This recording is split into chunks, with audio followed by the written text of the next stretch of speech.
actually, yes, so I can say yes, so we can go on. So now, thank you everyone for being there, and I will let David introduce himself and also have a few slides to start. So David, it's up to you. Okay, thank you. Glad to be here with all of you today.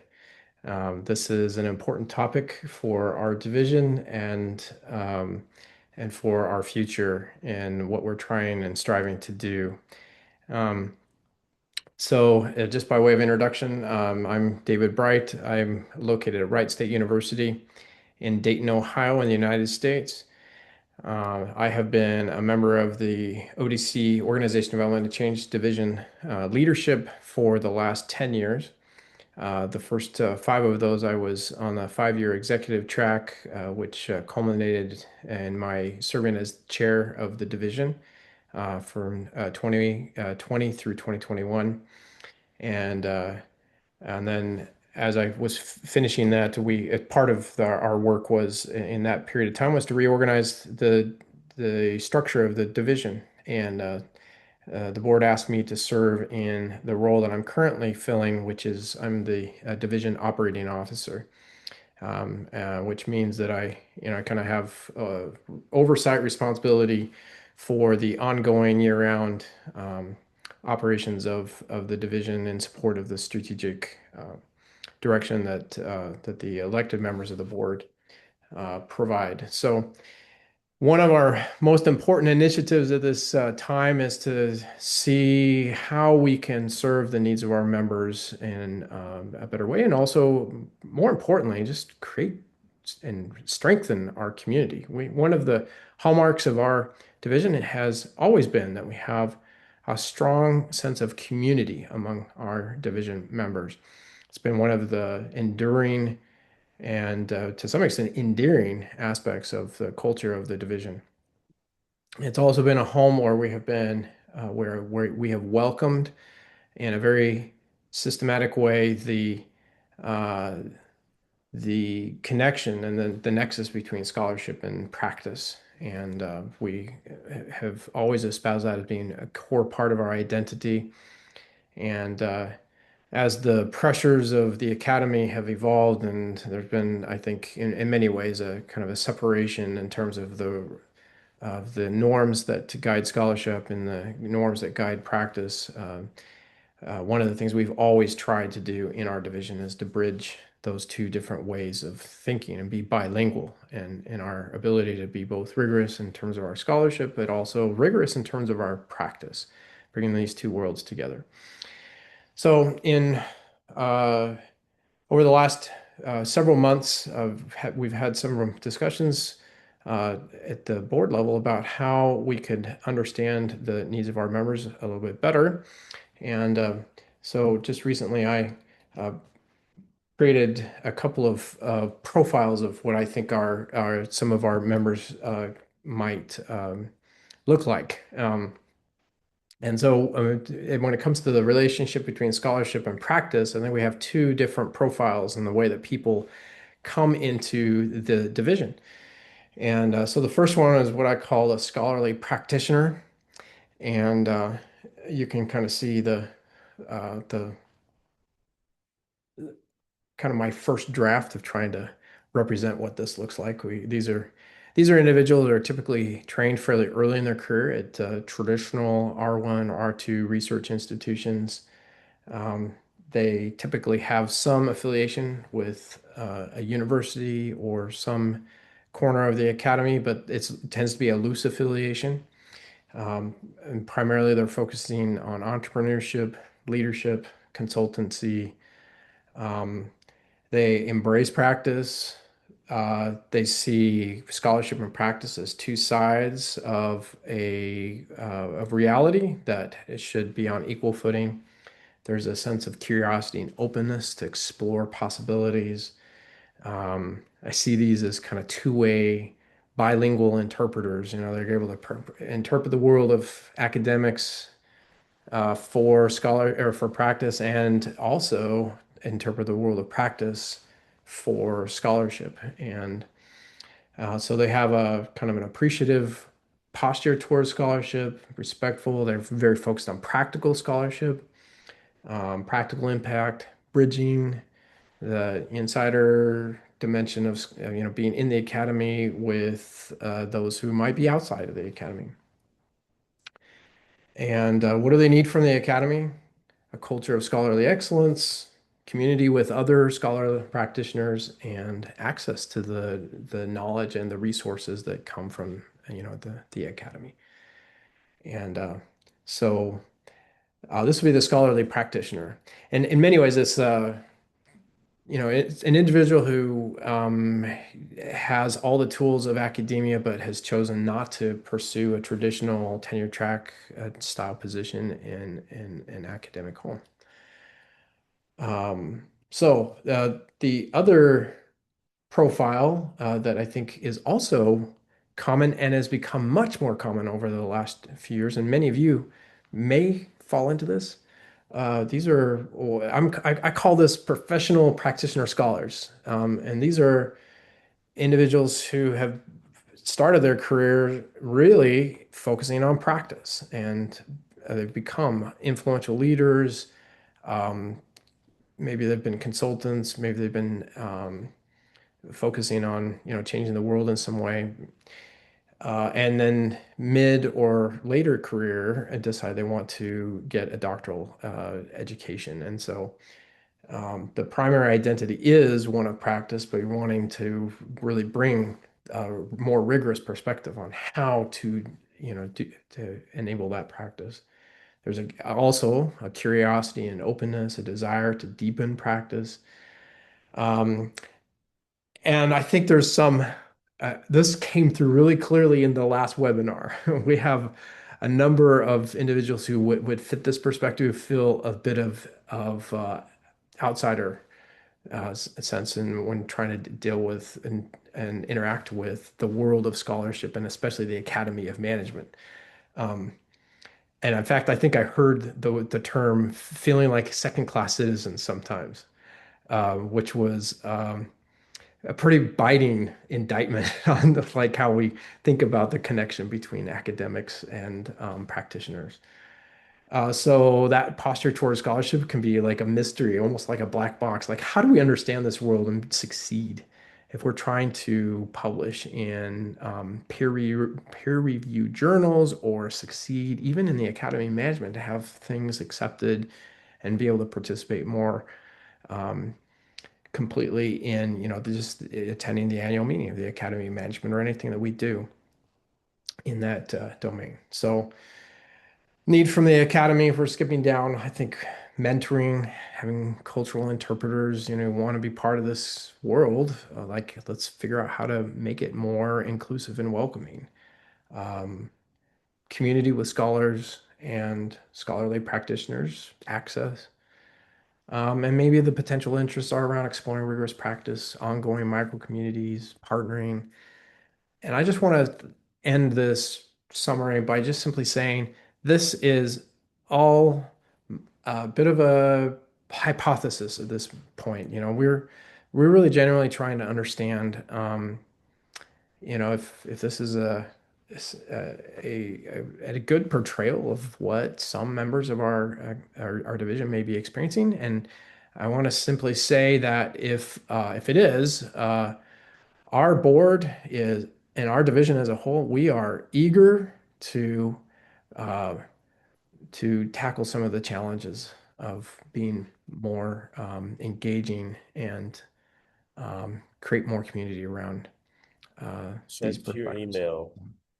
Why it's So, on my thing, I don't know. so That secret link. with that, I'm going to actually hand it back to Magali, abcconnects.org. and we will move forward with our discussion for today. Thank you, David, for this presentation. And I can see in the chat box that it resonates with some of you, which is extremely exciting for the rest of the webinar. So our topic for today is very simple.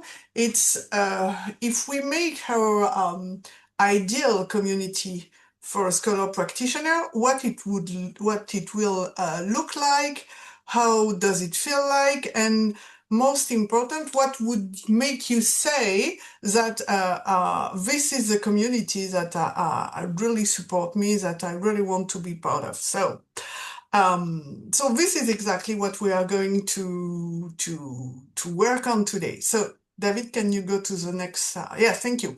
So the context is scholar practitioner. So we all define ourselves like here, like a scholar practitioner. And how do we engage? How do we contribute with professional community? And how do these space actually support work between research and practice, and how we would like it to be. So the idea is to have professional community as space for learning, exchange, and support. And as last time, the session today will be working, but also mainly interactive.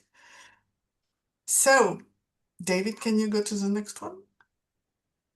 Okay, so how it will work today? So as I told you, two breakout rooms. So we will, and I say it now, the two breakout room will be random. So that means that if you want to connect with the people in the first room, you should exchange your mail at the first time. So, but we are not that much, but the attendance will be changed every time. So, and the idea is to reflect on your own experience and exchange perspective, and to share and learn from the other. And also, as last time, this is a working session that is focused on your experience and what really matters for you. So, David, the next one, please. So, if we go, and also what will be very helpful this time, we did that last time and it was a great idea, so we will do that again. So you will always have the link to the worksheet and so then you have the link. David, I've put on the chat box the link from the last webinar, but also every time you will have the link from this webinar. So that means that you can type directly in the Google Docs sheet. So we have a trace of what we say, and also it's better for us to have a collective insight. So the first question is when you think about the ideal professional community, what do you mainly look for, and what is a successful community for you? So if one word, just to sum up and to start the conversation, how do you describe it in one word? So the idea is to type it in the chat and on the Google Doc so we can react here. So thank you. It's up to you. So let's do that in the chat for this one first question. Yeah. Okay. So we'll ask each of you to just write your one word in the chat and let's see what we get. And what I'd like to invite is that you type your word, but don't hit return until we say go. Okay. Can I do it too? Yes, absolutely. Okay.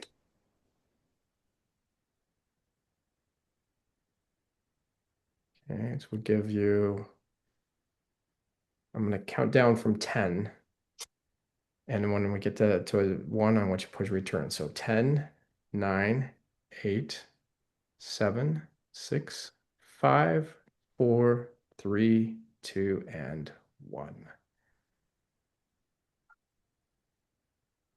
Excellent. All right. And if you haven't quite got your word in yet, go ahead and type it in now.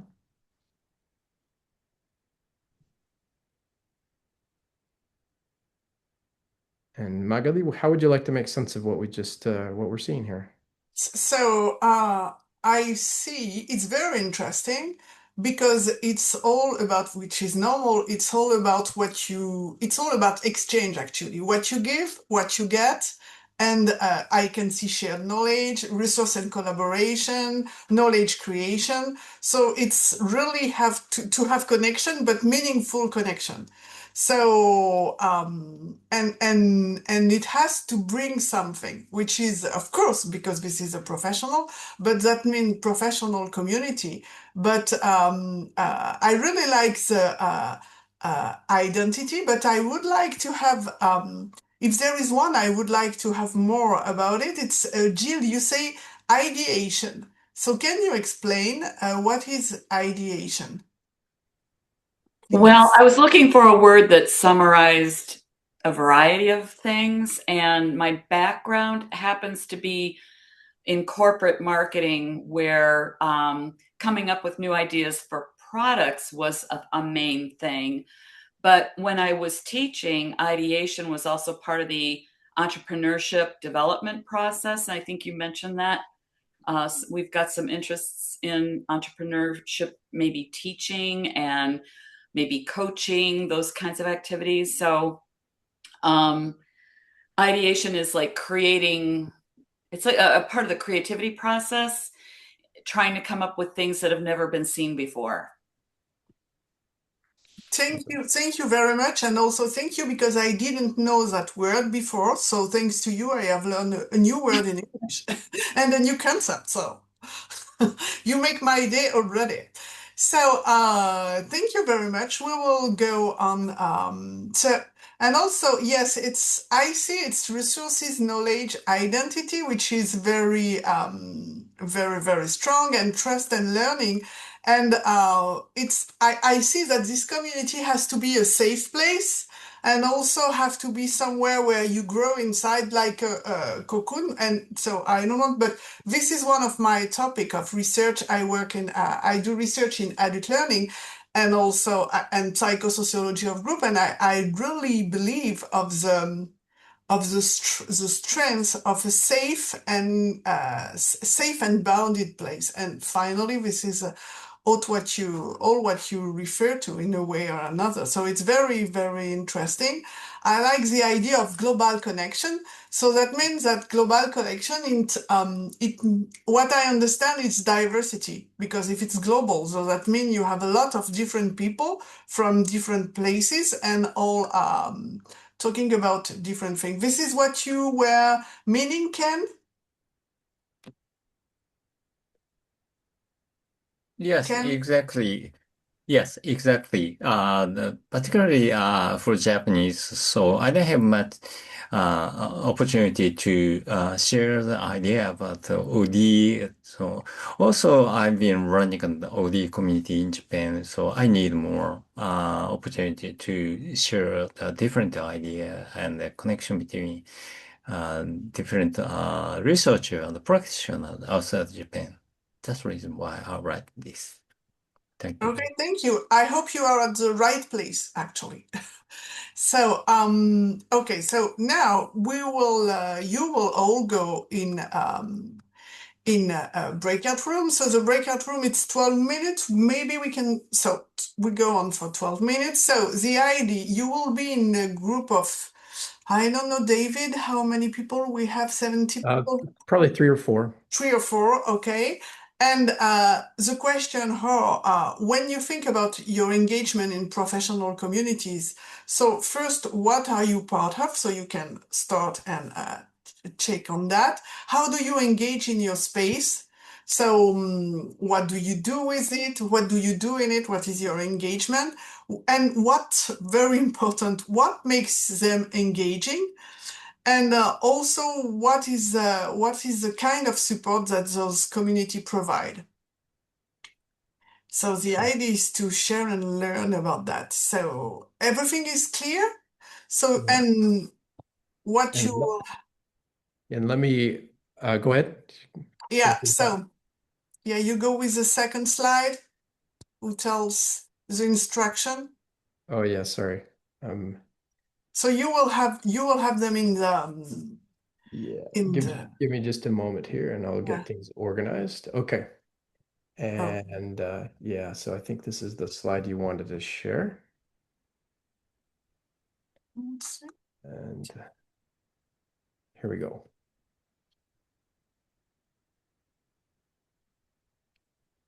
I don't see slide actually. There we go. Have you seen the slide? Me no, but maybe. Oh, yeah, here we go. How about now? Okay, so the next one. Yes, here we go. Okay, so um, so when you are in breakout room, you choose a timekeeper and a reporter, knowing that you will have some message from us telling with a timer. So, and then you discuss 2 or 3 minutes per person. What are the professional community you are part of? How do you engage? What makes them engaging? And what kind of support do this community provide? So we have decided what we talked before. Before you return, you incite one you identify one key insight from your conversation, and you be ready to share it in 1 sentence. And the one who is the reporter, we share it either in the chat and in the Google Doc. And David will put the link on the Google Doc, I guess, in the chat, so you always have it, even when you are in the breakout room. Yeah. So I just put it in the chat. You can also get to it through this link, which is right here. Yeah. And just to be clear, this is what our chat looks like. We've got the slide at the top. I'm sorry, this is not the chat. This is the Google Doc where we'll have where we can all work together. And there's a space here for each room where you can type in your answers as you go. So we will have 4 rooms for our group. And so you just identify the room number. And access is denied, says Anita. We'll fix that right now. Thank you for letting me know. Okay, should be good to go now. All right, so we'll do, and so with that, we're going to go ahead and open up all the rooms, and I look forward to seeing you on the other side of this discussion.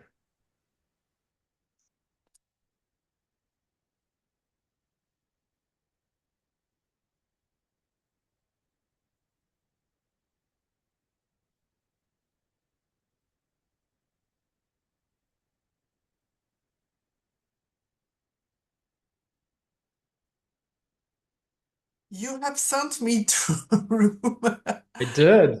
Yeah. Sorry. You're welcome to if you want, but I didn't realize I was on mute. Sorry. Do you want me to debrief that, or would you like? Because you were in a room and I was Okay, sure. Yeah, let's go through each of the rooms and get a little snapshot of what we heard in each group. So let's start with our room 1. That was Clementine, Jill, Ken, or Magali. Oh, I guess, yeah, Magali, if you were there.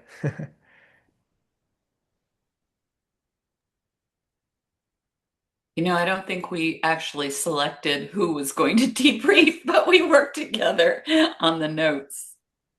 Okay, well, let's just get a quick insight. Yeah. All right. Maybe I'll take a whirl at it. So even in our little group of 3, we realized that each of us was in some sort of a transition, either early career or later career. And we had a nice, diverse selection of interest areas that we had. But overall, I think we were saying that groups that we've been a part of previously helped us understand the value of our work to the practice community. But in this case, we're trying to also borrow from practice to inform research. So we added the word promoting as well. So sort of advocating for that marriage, if that makes sense. Mm-hmm. Yes, and I think it's Clementine is writing taking action research in the community. So trying to find ways to get our work utilized by practitioners. Yeah. So you're trying to get work utilized by practitioners. And just curiously, what do you also, I'm trying to think of how to phrase this, but we can think of the work as being utilized by practitioners, but you can also think of work being utilized or being included in scholarship. Yeah, we were saying it was both ways. Yeah. Yeah. Could you say more about that, Clementine? So basically, yeah, the idea was really like being part of those professional communities where we were part of some, we're still part of a few different ones, and there it's how we do create that bridge, right, between research and practice, how much we can learn from practice, but also how much we can also bring a little bit of this academic research perspective and the learnings from there as well, so we can build on both in each area in practice and in academia. So that's the idea of marriage bridging kind of practice and research there. Very good. Very good. Thank you so much for that. Okay, let's hear from room 2. And I just lost my list of who is in which group. So could someone, it looks like we have Anonymous Python was typing into room 2. Could we get someone from room 2 to share some of your thoughts? Who was it that was just typing? That was me. I can't see everybody. All I see is a screen. This is me, Alice, here. So I'm just staring at a screen. Forgive me. Not any better? Well, I see David. I don't see the rest of the group. So if you want to interrupt, just say something, because I can't see everybody else to connect. We can see you, Alice. So you can. Okay. Go. Well, the first question was, what different communities are you in? And of course, as coming into ODC from different places, a lot of us have multiple different communities that we're members of, some which we're more connected to, and some which we're less connected to. And because we're doing multiple different things, we tend to sort of become more connected or more engaged at some times and less engaged at other times when we're off doing other busy things to do with practitioner like as consulting projects or as academic projects. So we tend to work in blocks, focus really hard, and then come back and get back more into the community stuff, get connected and grounded back in with the community. And the sense of support and just the acceptance of what we do within those communities is important to us. Please, anybody else in the group, jump in.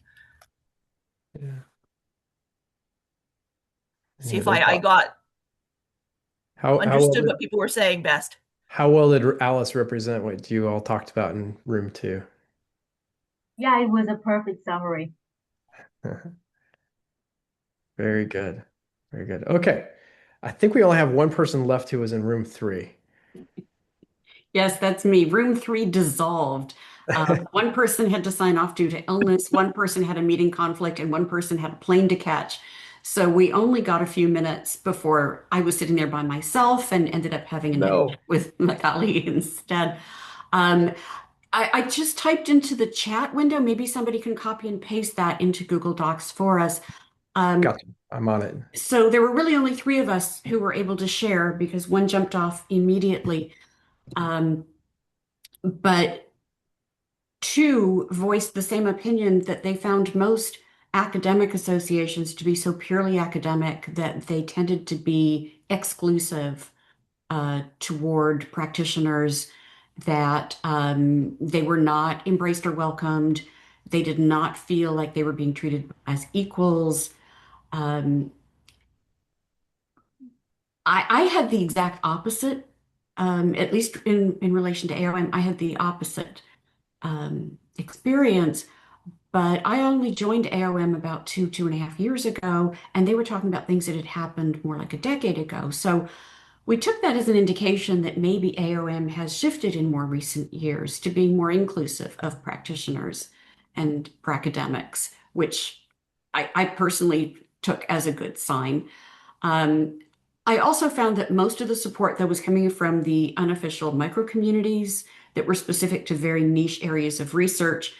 As a doctoral candidate, my fear was going to AOM for the first time. No one's even going to want to talk to me. They're all going to be professors. They're all going to be entrenched in academic careers. They're not going to have time for me.